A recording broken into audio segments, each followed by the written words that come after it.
Hello. Rico. This is? How are you, Brother Angelo DeCipio? How you doing? Well, hello, sir. How are you? I am so well, there should be two of me. Right. Listen, I got my fan on me and I got an earpiece. How's my reception to you? You sound terrific. Okay, good. Okay, great. Super. All right. How are you? You're already doing one. Wonderful. So I just woke up and I'm doing good also. So, well, I wanted to make sure that I didn't wake you up. That was the thing. No. I have to get up anyway, do things, and work the graveyard shift tonight again. So you work the overnight, right? So you still with the LVPD? No. I had to retire in 2016. I got sick. I almost died twice. I don't know if you heard.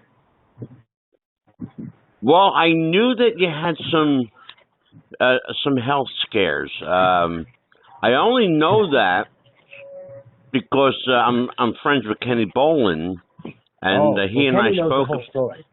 Yeah, Kenny and I talked a little bit about it. He didn't go into a lot of detail. Right. But yeah, so I know that you had some issues. Yeah, couple of them. Like I said, almost checked out twice. You ain't going nowhere, brother. You got a lot of fight left in you. You ain't going nowhere. Thanks. Well, the man upstairs says I'm not going because, believe me, when we talk and you hear and see what I was and what happened, I'm amazed. And I did it. How sick I was, and modern medicine took 3 years, couldn't fix me.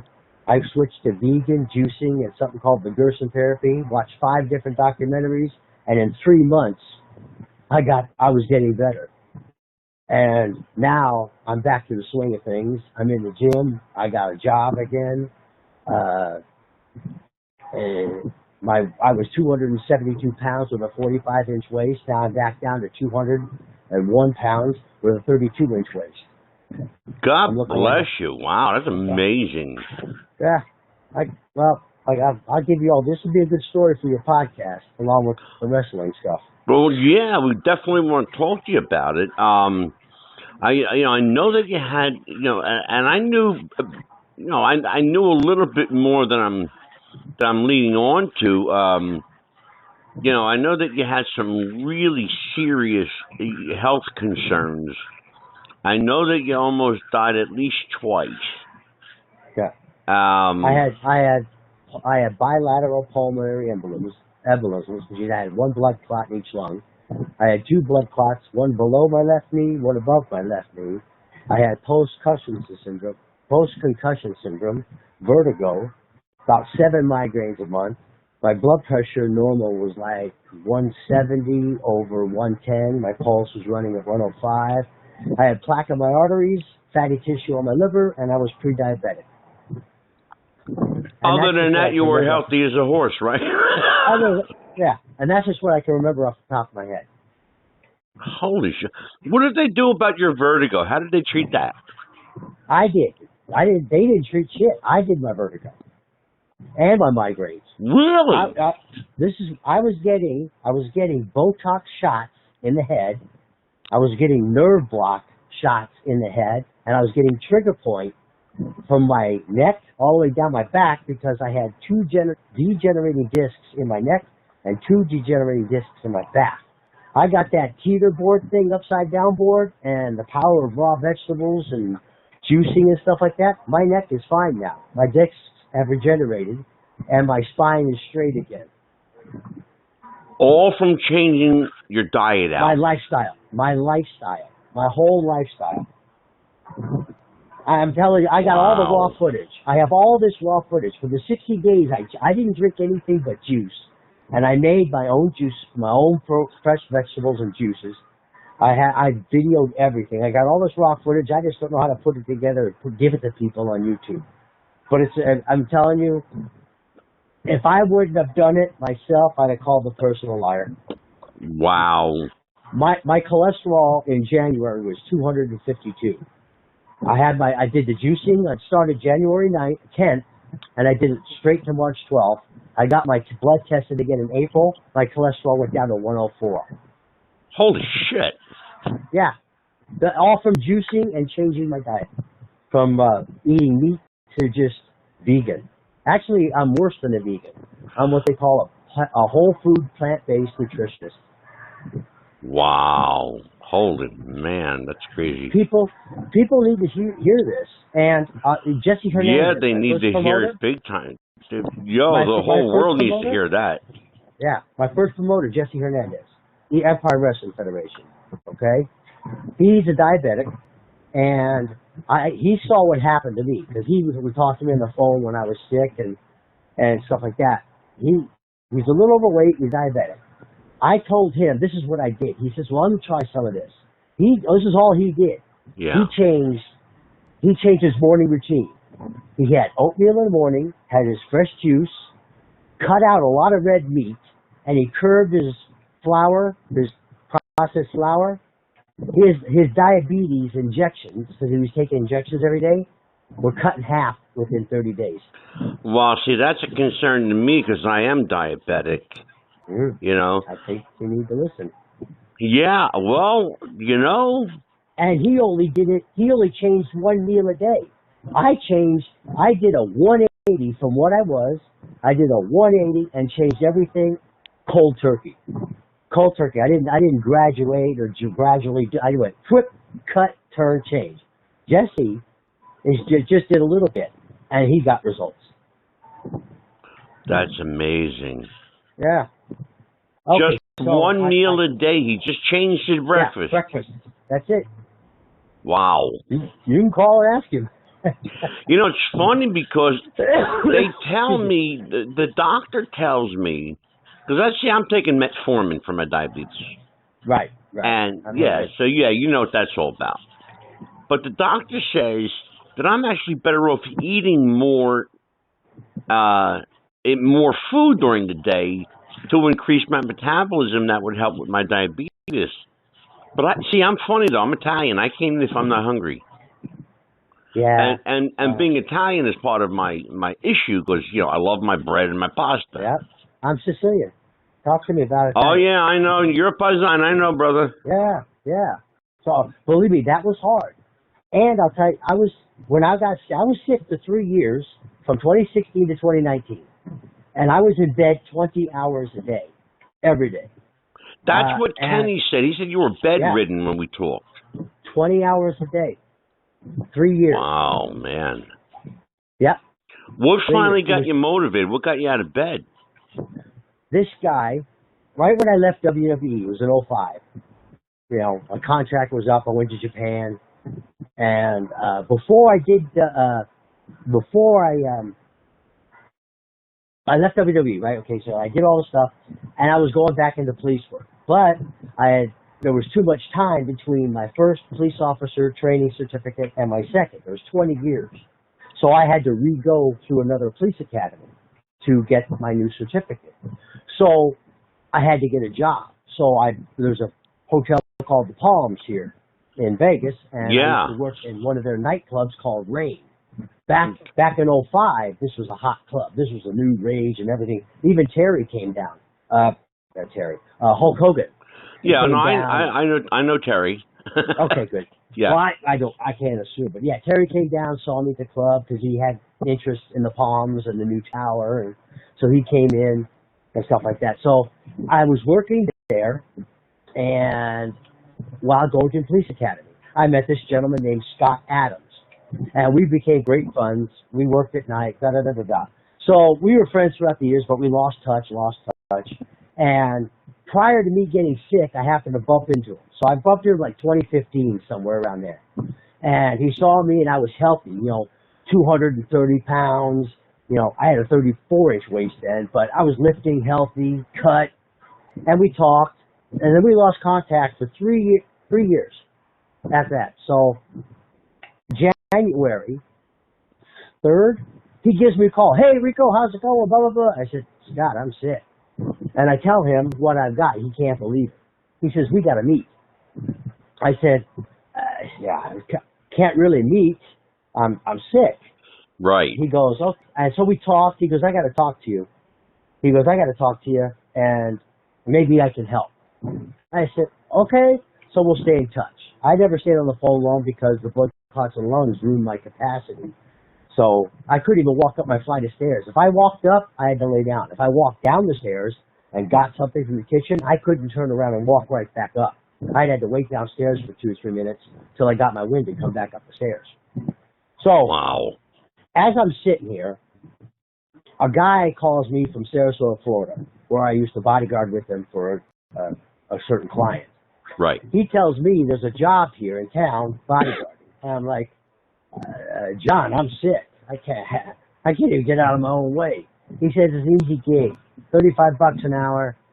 All you're doing is watching copper cables. And what had happened is the local cell phone company built a tower, and Nevada Power was too busy to hook it up to the line, so they got a big generator out there powering this tower, which is now functional. People are coming in and stealing all the cables for the copper. Yeah, sure. So this company wants 2 people to secure for about 3 or 4 days, secure this generator. So I said, okay, John, I said, I can watch it. I said, but if somebody comes, I mean, I can't fight them off. I said, somebody sneezes, I'm grabbing for a chair.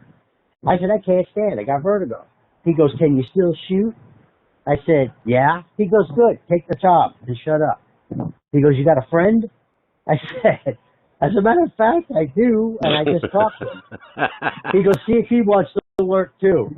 I said, good. He's healthy and big as an ox, so he can handle the manual labor. So I called Scotty back, and I said, hey, Scott, you want to meet? He said, yeah. I said, how'd you like to meet me and make $35 an hour for a couple days for 12-hour shifts? He goes, hell yeah. I said, okay, this is it. So we got the gig, and while we're doing the gig, he talks to me about, he's been a vegan for like 1.5 years already. Talks to me about the process and juicing, fresh juices and all this stuff. Right. And I'm listening, and he says, I think this can help you. Well, while we're sitting there for 12 hours watching a generator, which doesn't move, well, I watched 5 different documentaries. I watched What the Health, Fat, Sick, and Nearly Dead, Gerson therapy videos, Forks Over Knives, and the last one I saw is Fed Up with Katie Couric. I watched those videos, and then 2 days later, I switched. I gave all my carnivore food, all that shit to my son-in-law and daughter. I bought a juicer at Thrive, and I turned and did everything right then and there.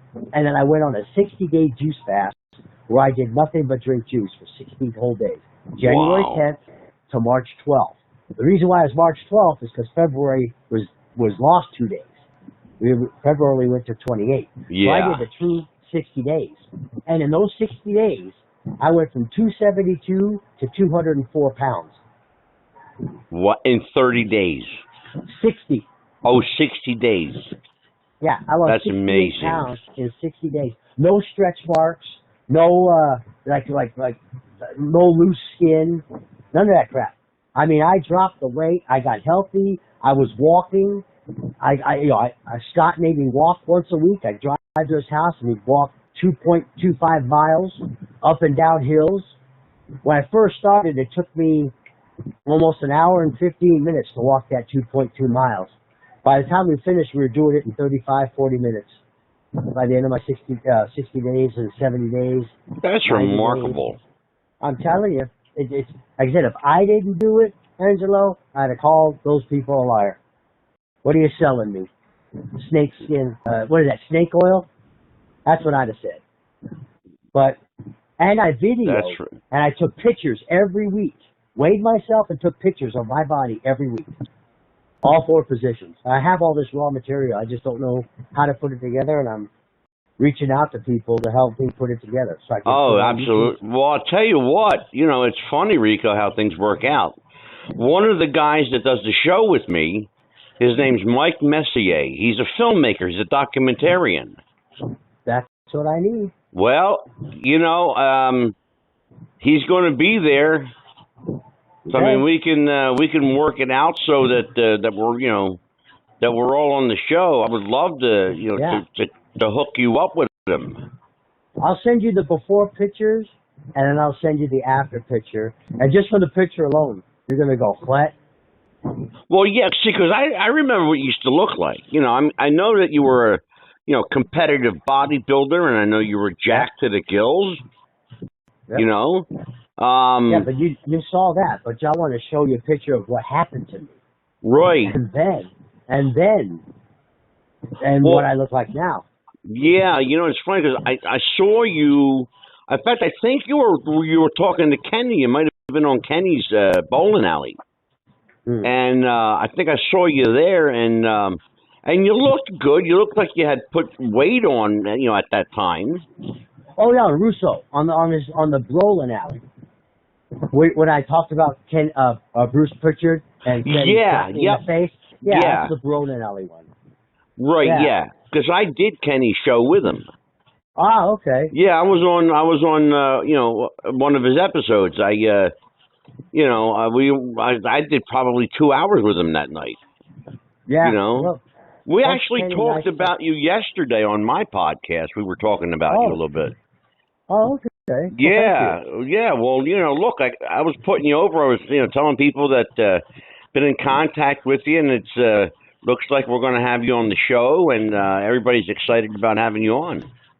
See, this is amazing to me, Angelo, and very humbling. I've been gone. This month was my last. 2004 was my last television appearance. Right. And here it is, 15 years later, and people still want to know about me. This is humbling. I am so honored, and I'm speechless about it. Well, see, here's the thing, though, and I have a thought about that. I always believe that it's not the quantity of time that you spend there, but it's what you do with the time there. Oh yeah, I'm a believer of that too. I'm always about quality, not quantity. Absolutely, and people remember that. I guess they do. Well, yeah, because they're still talking about Rico Costantino. So look, you did something right, kid. I get mail to this day. I mean, they send me trading cards, they send me photos, they send me stuff with the self-addressed stuff, and they ask me to sign it. I sign it and send it right back. Still to this day, I'll get maybe 7 a month, something like that, and they come from all over the country, all over the world, Germany. Now, Rico, do you do the conventions like like all the other guys do now? No, I don't sell or go to stuff like that. One, I was too sick. I couldn't. Right. I showed up to CAC this year in May because I was on Hannibal's show, and Hannibal from Canada. Yeah. So I showed up there, and he caught me, and I did a show. But this is right. I mean, I started juicing in January, so I saw him in May. So I lost all that weight, so I looked pretty bad. Now I've come back the other way. Yeah. So I look a lot better. People say, "Whoa, I wouldn't recognize him. He looked terrible." Blah blah blah blah. He looks old. He didn't look like he used to. No, brother. Let me tell you something. When you did the interview with Hannibal, I thought you were looking pretty damn good. You looked better there than you did with Bolin. Oh yeah. See, you saw the difference, but people who saw Hannibal didn't see the Bolin one. They had nothing to compare. Oh, you looked amazing, dude. You look pretty damn good. Yeah. See, people remember me of my last television appearance, and then they saw me. Yeah, they missed out on all the in-between stuff. Yeah. So to me, I did look terrible. Because, of course, I was 43 years old, 44. Right. That's my last thing. And then I'm 58 now. I was 57. I was going to say, you and I are... I know that you and I were, like, pretty close to the same age. I'm 60. Oh, see, we are. Yeah, and I know that, you and I were, like, right in the same ballpark. I knew we were maybe a year or two apart. Yeah. So we have the same upbringing, same Italian heritage. Oh, brother, I followed your career from the get-go, okay? Oh, my gosh. I'm from the Gladiator. No, I'm serious. Wow. From the Gladiator days. Oh, yeah. Oh, for sure. That's a shoot. Thank you, Ed. That's straight shoot, brother. No, I've been following you for a long time. And when I said, you know what, I'm just for the hell of it, I'm gonna reach out, and what can Rico tell me to go, pound sand up my ass? But I'm gonna reach out to Rico, and if he tells me no, at least I can say I reached out, Right. But then when you called me back and went, I'm gonna have Rico on the show. I told everybody, I said, Rico's gonna do the show. You watch. Yeah. Well, on the Messenger thing, I have a Facebook account. That's because Kenny set it up for the GoFundMe and stuff like that. Right. And the PayPal. But I don't do Facebook. And the only reason why, is I wouldn't be able to answer everybody back. Yeah, I'm sure. I would feel like a piece of crap if I couldn't answer. And all of a sudden, one of the names is an 8-year-old kid. And I couldn't answer him back, and he got discouraged. I don't want that on my conscience. So I just don't do social media. So I have Messenger, and I was at work at my, I do something called patient safety. I'll explain that in a minute if you want. And I was going through my Messenger because somebody was messaging me. I was talking to a fan in South Korea, and I talked to him. He would message me all through my sickness. He called me Captain Americo. That's what he calls me. Oh, it's funny. Captain Americo. And he was there through my whole sickness, giving me encouraging messages and everything. And so I keep in touch with him, definitely. So as I'm doing, I hit a button. I don't know what button I hit, but I hit it. And then I found all these names who had sent messages wishing me well, and I'm like, holy crazy, huh? crap, look at all this. I answered every one of them. And you happen to be one of them that was in there. I answered everybody back because I finally found it. I didn't know. I'm like, holy mac, this has been hiding all this time. I'm pretty sure these people are going, holy crap, he answered me. Yeah, for sure. Some are probably wondering, is this really him? So I get a lot of that too. Is this really Yeah, Rico? I'm sure. Yes. Well, yeah, yes, you know why? really Because a lot of guys have what they call a ghost account, where it's their name is on it, but they get like some staffer. No, I don't do the ghosting. Stephanie and Hunter do the ghosting. I don't ghost, but I do have web pages that people are saying to me. There's another Facebook account. I guess there's something called Twitter. Yeah, Twitter. Yeah. Well, yeah. You don't have Twitter. Thank God for that. No, I don't do that kind of stuff. You don't know how lucky you are, brother. From what I hear from other people, yeah.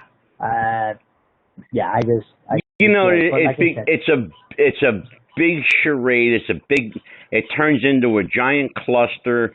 You got people, bad mouthing each other. It's just, it is. It's a marketplace for the marks. Yeah. Well, it really is. Remember our day when somebody used to get mad? They're on the telephone. We used to call them telephone tough guys. Yeah. Come here and say that to me. Come here and say, and they're over the phone. Well, right now they're doing the same thing, but it's over a computer behind. Well, they have the anonymity of a keyboard. They can bring. Yeah, they can be brave all day long. Yeah, and they do it. And I don't want to get into it, but it's just too much drama. Oh my God, yeah. Yeah. So I don't like getting into it. So I don't. Who could blame you? Yeah, but that is the reason why I don't do Facebook, is because I would not physically be able to answer anybody, and I wouldn't want anybody answering for me. I wouldn't want a staffer, like say if I had a staffer, to answer anything for me. Yeah. I answer my own stuff, and I don't care if you bring it to me. You're not going to put it in my words to this fan who has, reached out to me. So that's why like I said, I don't have an account. I have an account, but it's not active. But Messenger, yes. Well, see, that's the old school in you, though. But that's also the Italian in you. Very. Yeah, no, believe me, I understand completely. Yeah. So I'm really happy. I got a smile on my face from ear to ear talking to you. You made me feel really good today, Angelo. Well, look, the truth has to be spread. Yeah. And I look at it this way. If you have a story to tell, people need to be able to see you and hear you. They need to be inspired by what you have to say. There are a lot of people, Rico, straight up, brother, there's a lot of people that need inspiration right now. A lot. Yeah. I know. I deal with it at my job. I've trained, 2 or 3 people right now at what I'm doing, and I got 2 young adults, 21, 22 years old, and they're looking up to me to get trained, right, and to be inspired. And that's how you train people. And for other things in life, I do it in the gym. When I'm at the gym, young adults come to me and ask, well, how do you do this? How do you do that? Or this, and I just give my time, help them out. Rico, so everybody needs inspiration. Do you do any motivational speaking at all? No, I've done motivational speaking when I used to be, right after I'd done Gladiators. I worked with about 10 different children's charities for a year. Right. I donated all my time, and that's motivational appearances, motivational speaking. And then when they wanted to pay me, I'd say, okay, I don't want to get paid, just feed me. And the ones that did hand me a check, I would say, okay, and I would donate it right back to whatever organization I was working with. Right. Cerebral palsy, muscular dystrophy, Make-A-Wish, all that stuff. Adam Walsh, Special Olympics, all that, I would give it all back. So I did that for a whole year as I turned as the American Gladiator champion that year after I won. It's funny because I'm running through my mind over here. I'm thinking, like, what I'm hearing you say would make a hell of a motivational video. If you're, I don't have the talent for what you have, Angelo. I've always been a firm believer. Do what you know, and what's your gift from God is what God gives you. Me, it's what He gives me, and it's like I don't know a thing about fixing a car, and I would never try. I'd always bring it to the shop and to have the mechanic do it because I don't know how. And pay the guy, right? But drop kicks, body slams, security, and law enforcement, and stuntman work, I'll tell you fucking all about it. Now, health, I'll tell you all about it because I lived it. I did it. Oh, yeah, sure. See, so what you're telling me is like foreign to me because I don't know. You're the guy, you've been in this field, I got to take your advice. And if you're thinking of something, that's great. I mean, you know what I'm saying? Yeah. It's that you know more than I would, and if you got a hint or an idea that could possibly work, I'd have to say, okay, tell me about it. You're the expert. Yeah, I'm telling you, this just reeks of motivational video. I'm thinking, but to get that out to people, to hear your story, to see what you've been through, to know. That it's possible for them. Look, it's like the old question is, if Rico can do it, well, I can do it. He's giving me, I'm finding strength through his encouragement. Yeah. Just like you found encouragement through your friend who, you had no idea this guy was going to change your life. You never know. Nope. You never know who God puts in your way, brother. Nope. And okay, last Tuesday night, I'll tell you, this is how close it was Tuesday night. This young man who I've trained for security, at a club, I gave him a ride home. And my boss told him my past. And I guess he looked me up on the internet. So as we're driving home, he tells me, man, I want to do what you did, blah, blah, blah, blah, blah, blah. And I said, okay. I said, you're a young fella. You can do it. And I started explaining, you just got to put your mind to it. And I said, listen to this phrase. This is what I've lived by my whole life. When I finally started to do things after I was 21. Right. And I said, listen to this phrase.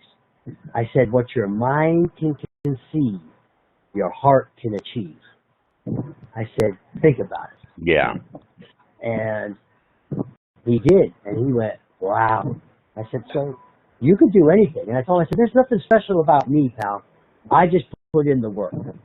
And I said, the human will and the human spirit is the most magnificent thing on this ball. I absolutely concur. Absolutely. I tell people all the time, it's funny, it's kind of along the same lines of what you said, but I tell people, believe it, receive it, achieve it. There you go. And that's, same thing. you know, yeah, it's exactly, it's the same thing. Believe it, receive it, achieve it. There it is. Same. And it's not complicated. No, and that's the funny thing. It's a 2 + 2 equation. It's so simple, it goes over people's heads. People can't believe it's that simple.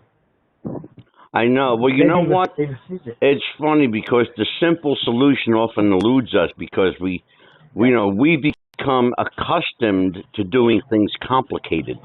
Yes. You know, I believe, and it's funny because I believe this with all my heart. Human beings are hell-bent on getting in their own way. We love to obstruct our own progress. Yes. Yeah. And we do a wonderful, magnificent job of it. Yeah. Yes, we do. Yeah, oh, yes, boy. We do. Yeah, buddy, do Yeah, we do. Getting our own way. Done that. Every time. Yeah. I've done it. How do you think I've learned? I've made my mistakes. So if everybody says, he's had a great, perfect life. Sorry. Yeah, exactly. Look, brother, guilty as charged, you know? Me too. Yeah. I had to go through the rough spots to get to the good spots. Because if you don't go through the rough spots, you'll never appreciate the good spots. That's exactly right. Never. There was a short time in my life. I'll never forget it. There was a short time in my life that I was homeless. It's true. That's a shoot. And I was sleeping on park benches and dumpsters behind restaurants. So a guy came out one day, and I'm huddled up next to the dumpster. The guy comes out, and he happens to own the pizza place that I'm sleeping behind. He takes me in, he gets me cleaned up, he gives me a job. This is all true. All true. He gives me a job. No reason to doubt you, Angelo. Every bit. Every word is a shoot.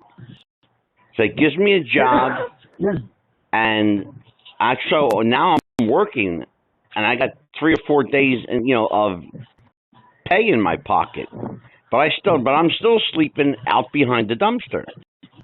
And I said, I need a place to sleep. He goes, until you appreciate the hardness of the sidewalk, you'll never understand the comfort of a bed. Wow. Yeah, I'll never forget. He said that. I'll never forget that. And then that night, I was sleeping in a bed. My own bed. I had enough money in like 3 weeks. I had enough money to get a little apartment, just a 1-room flat. Everything was in 1 room. The kitchen, the bathroom, it was like 1 room. Right. And everything was like, what do they call them? Like efficiency apartments. Yeah. Yeah, exactly. Yeah, that was one of them deals. And that night, that was concrete. Yeah. I'm telling you. Wow. Yeah, it was amazing. It was. Oh man. It was amazing. And I won't trade that journey for anything, man. That was an amazing journey I went on.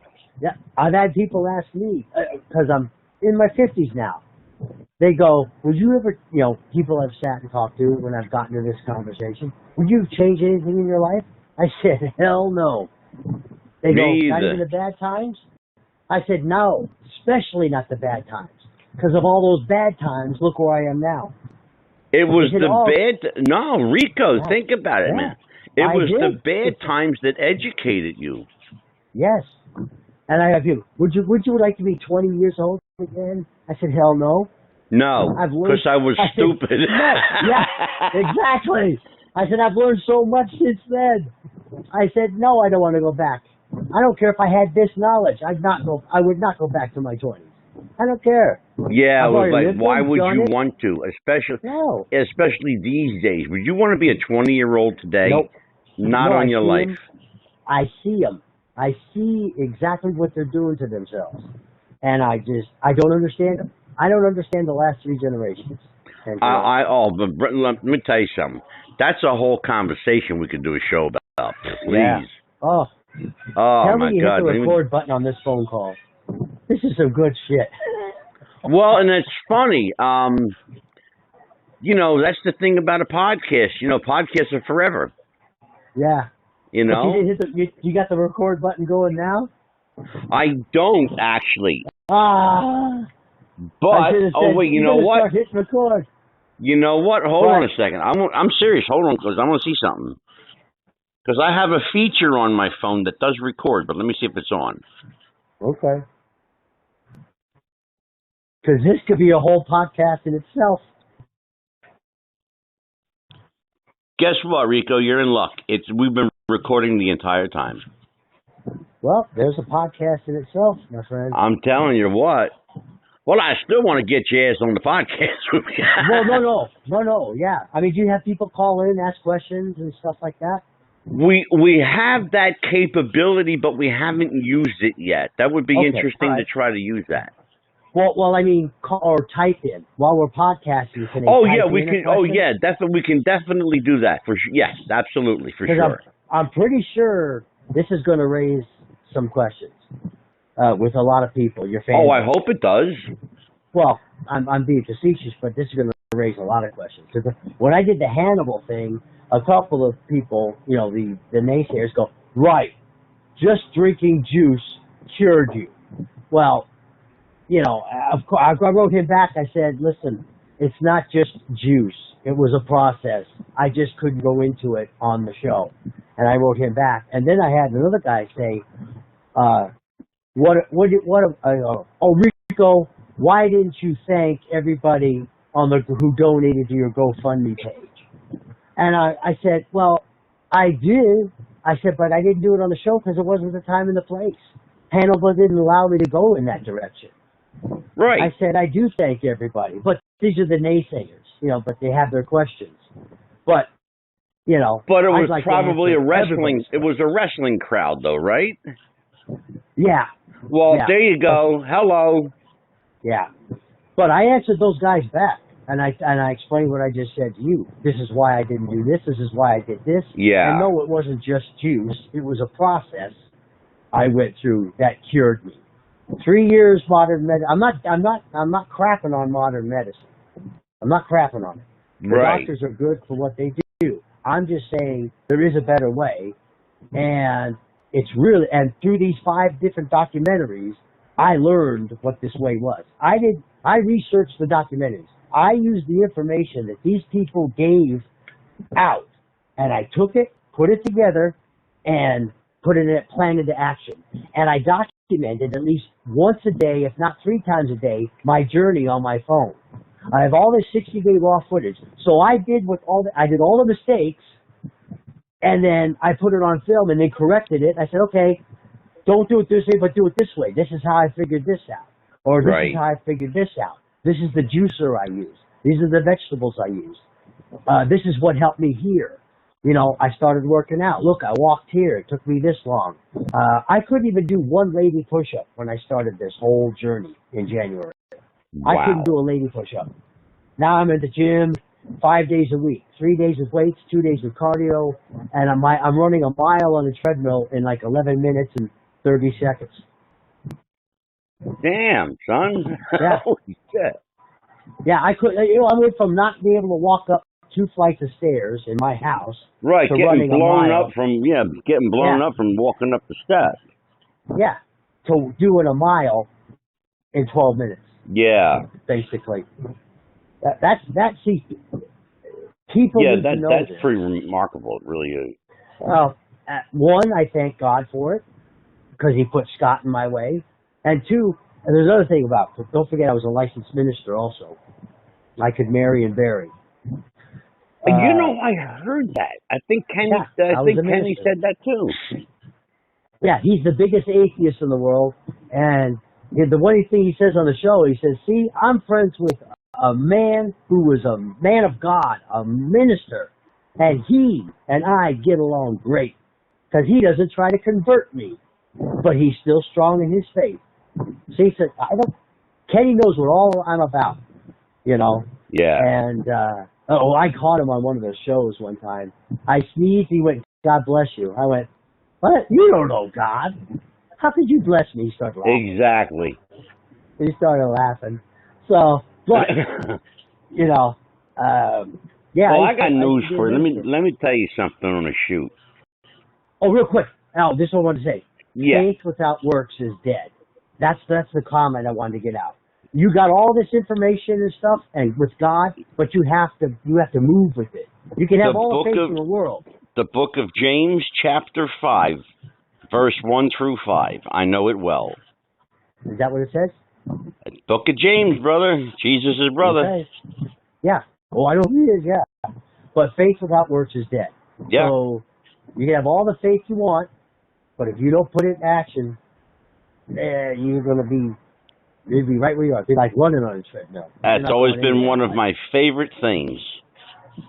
That's always been one of my favorite scriptures. Faith without works is dead.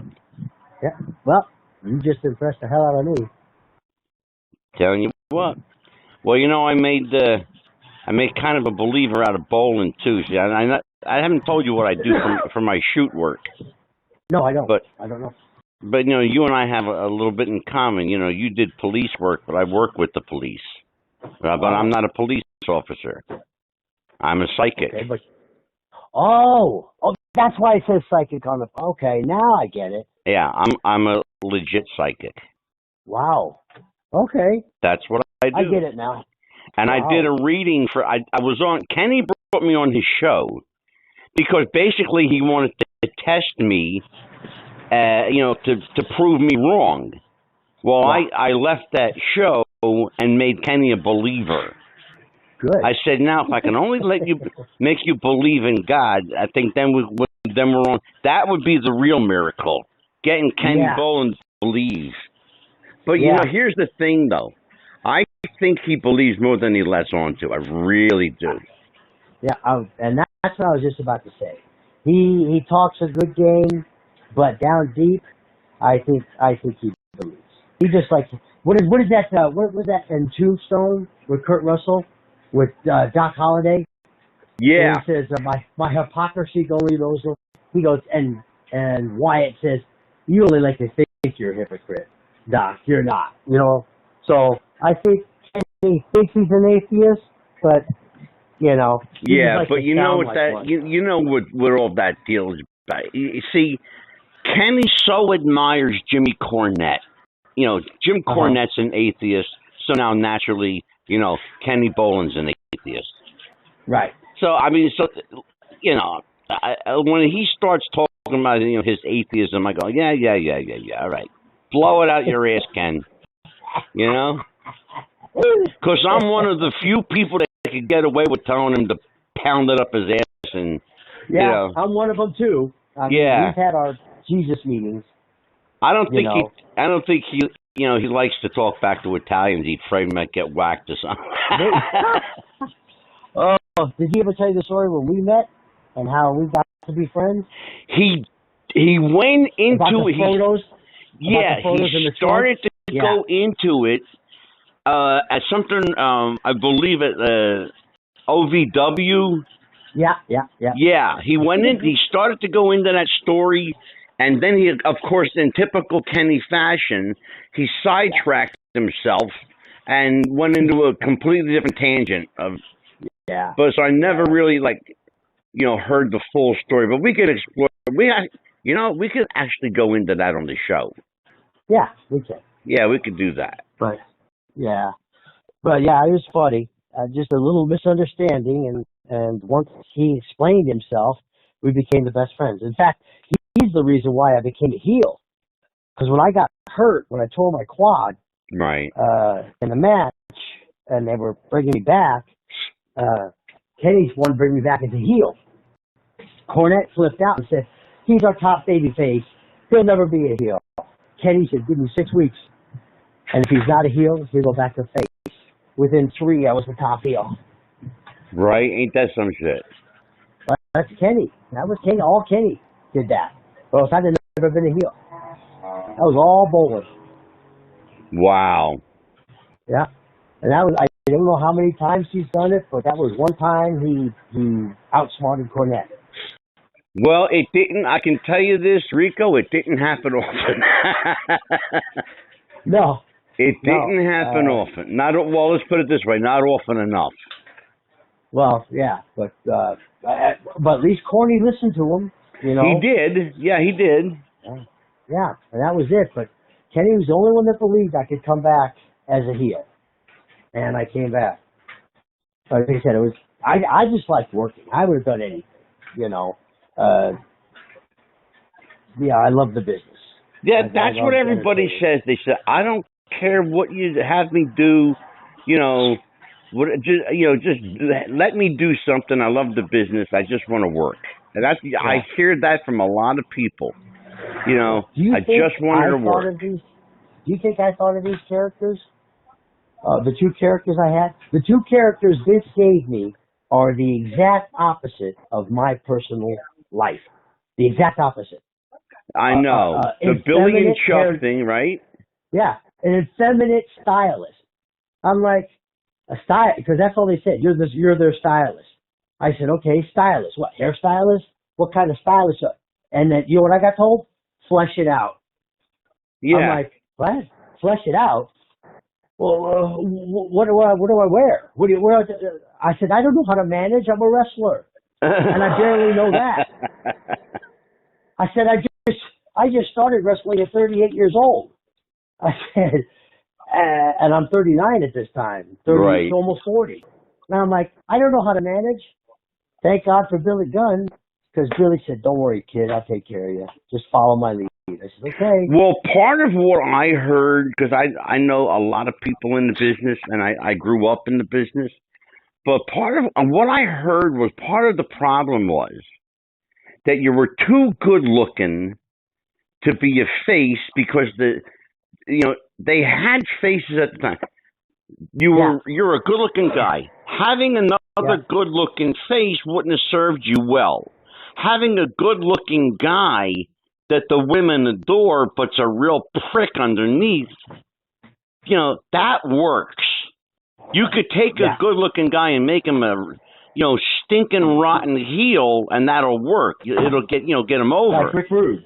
Perfect example, exactly. But then the other issue was that you worked too well. But I think because you started later in life, your body mechanics and what you picked up and what you learned was far superior than some younger kid that forgot 10 minutes after he started. Yeah. You know? Yeah, you know who told me, who brought that conversation? In other words, I think you retained more is what I'm saying. I retained more what? I think you retained more knowledge. Oh. Older. Yeah, and I didn't do the stupid stuff. I didn't go out and get drunk. I didn't get hooked on pain pills. Exactly. Stuff like that. So. Exactly. Also, only reason why they were going to cut, they cut me in 90 days, and it was Cornette, Jim Ross, right, and Stone Cold that got me the job. Said, hey, okay, you're going to cut him in 90 days, but at least let him get on the road. Maybe you'll think of something. Right. And Stephanie is the one who thought of the manager for Billy. But, the good-looking guy thing and stuff like that. Raven talked to me one day at a house show, and he said, okay, Rico, what do you like being? Do you like being a face or a heel? I said, I like being a heel. He goes, well, you got to do something about your face. I said, what? He said, you got to do something about your face. I said, what do I need to do about my face? He said, you got to go sideburns or something. You got to do something. I said, okay. So that's when I started growing sideburns. Sideburns. Oh, are you there? I am. Hold on one sec. I might lose you. Call me back. Okay. Well, let's see. I'm listening. Can you hear me good like this? Yeah, sure. Okay. I'm in my car. I got to take my daughter to the post office. So, so I said, I'm not going to grow those. I said, Honky Tonk had them. Rock had a version of them. Right? You know. So I grew my Wolverine sideburns. And he won't ever take credit for it. Yeah. He says, I didn't tell him to do that, but that's why I grew sideburns. It's because of him. Really? Because of Raven? Raven told me. Yeah. That he said you were too good looking to be a heel. What the idea was, the sideburn was going to try to ugly you up a little bit, right? Yeah. It didn't work, brother. That was his, that was his thing. Yeah, that's funny because it's funny because Scott don't live far from here. Oh. Yeah, he doesn't live far from. For it, though. Well, you know, it's funny. He'll never get credit for a lot of the stuff. No, that he'll he came never up take with. credit. He won't take credit for it. Oh, really? He says, I didn't tell him to grow those sideburns. Wow. Yeah. Now, that doesn't surprise me because he's a real laid-back, humble guy. Yes, he is. But, he helped me a lot, too, with my journey. He helped a lot of guys, and he never got the credit for helping the people that he helped. But the one guy that puts him over to the moon is Blue Meanie. Ah, I remember him. Yeah, he's actually teaching at the Monster Factory here in New Jersey. Oh. Yeah, he's teaching wrestling with Danny Cage. Danny Cage. He was a cup of coffee guy, you know. He was in and out. Okay. He was one of Larry Sharp, Pretty Boy Larry Sharp's guys. And when Larry Sharp sold the Monster Factory, he sold it to this Danny Cage. You know, he was an enhancement guy, Rico, back in the Fed days when WWF at the time. Okay. Before they became WWE. But yeah, he's got the Monster Factory now in Blue Meanie. In fact, you know, Raven teaches there once in a while too. He'll come in and do a class. Okay. Yeah, because that's not far from here. Wow. Yeah, I live in the heart of like wrestling country. I had Jimmy Snuka lived 15 minutes away. King Kong Bundy Chris lived in like 10 minutes from my house. I had who the hell else was around here? Oh, Tom Brandy, the Patriot. He's like 30 minutes away. They're all within, you know, striking distance. Right. You know. But listen, you're taking your daughter. So listen, spend time with your daughter. You and I will talk over the next day. Okay. All right, brother. Give me a call. Give me a message. Pleasure talking to you, Angelo. Oh, I'm honored, Rico. Thank you. It was all my pleasure. I appreciate you. All righty, sir. All right. Spend some quality time with your kiddo. Thank you, sir. You bet. Take care. Bye-bye.